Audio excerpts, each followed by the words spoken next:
Our final question is for pulleys. So step 1, we draw the diagram.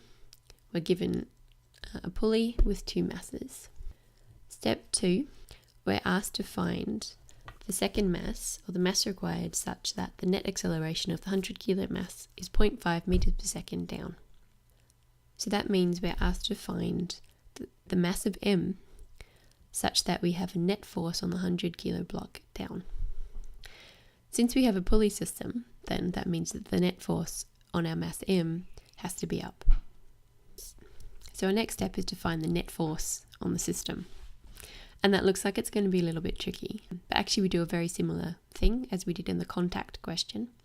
And we just resolve our system into 2 separate systems. System 1 is the 100 kilo mass, and system 2 is the unknown mass.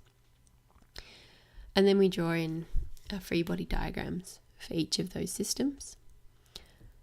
So for the 100 kilo system, we have a force due to gravity downwards and a tension force upwards. And we know the net force must be down. So that gives us an equation for our net force of Fg minus Ft, which we can rewrite using the data from the equation. In our second system, we do the same, except that we know that in this case our net force is upwards. So we can write the equation that our net force is equal to the tension minus the force due to gravity. And again, we can rewrite that using the data from the question. Step 4 is to solve. So the way that we solve this is we need to relink those 2 systems.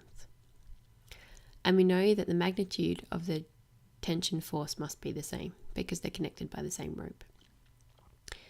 So we rewrite one equation in terms of the tension and we substitute it into the other, and then we solve.